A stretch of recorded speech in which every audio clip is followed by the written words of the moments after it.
where the buffalo run, where the skies are not cloudy all day. I guess you're wondering why you're seeing a face this ugly on your computer monitor. I suppose I should tell you why you're here. This is a simulation of what I call the energy net, a pseudo peer-to-peer energy market. The goal is to allow literally anyone to attach an energy generator to the grid and immediately make money. The goal is the alignment of motivations of individual self-interest and corporate interests with cultural and global goals.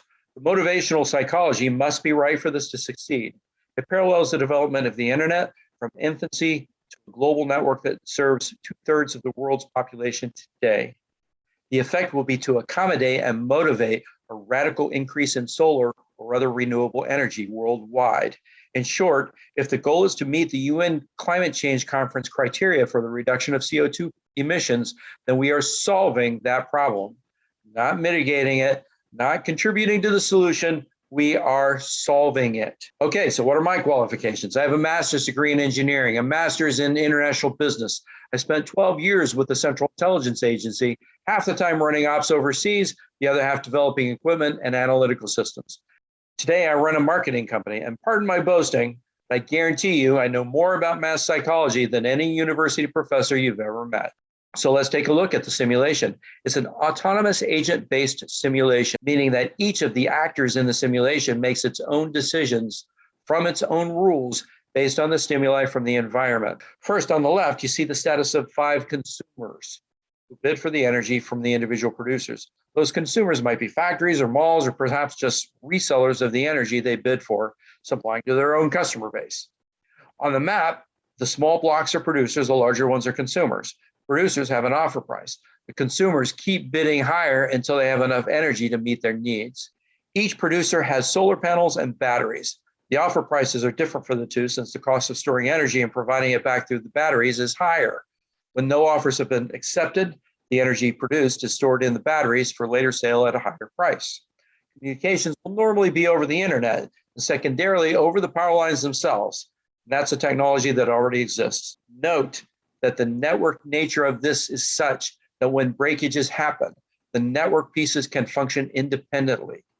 That means huge gains in sustainability, survivability, and resilience from both the national security and natural disaster perspective. Imagine having this design in Puerto Rico after Hurricane Maria. Drop a shipping container of solar panels into a neighborhood and you're up and running with more power in a few days, not months, not years. Okay, in this producer screen, we show the status of each producer. Black is full storage mode. Orange is selling solar power only. Yellow is selling both solar and battery power. In the consumer screen, the producers share the color of the consumer they are selling to. With this model, the producer's offer price can be determined to 1/10 of a cent, but the succeeding 5 decimal places are randomized. The last thing we want is synchronization, where 100 producers all turn on and off at the same time. So randomization is your friend. If you operate an energy grid carelessly, things tend to explode. Explosions are bad. When an offer is accepted, a contract is made of a random length. Maximum length is determined by this control.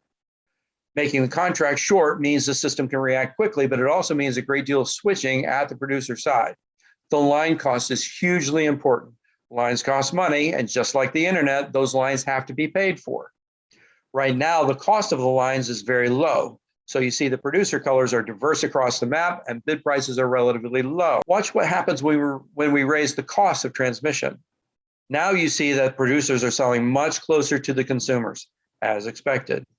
I have a few other features that I've added. You can change the power load of each consumer.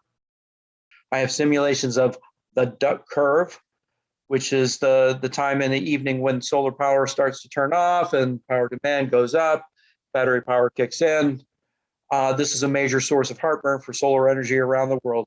This model is online. You'll find a link to it at the end of the video so you can mess with it. So that's it. That is the solution to meeting the CO2 criteria from the United Nations. Obviously, this needs a lot of development, but there are no issues here that have not been solved before. It's Henry Ford. It's not Einstein. There are some other factors not included here. In fact, the easiest one to solve is the #1 complaint by opponents. That is left as an exercise for the student. Thank you.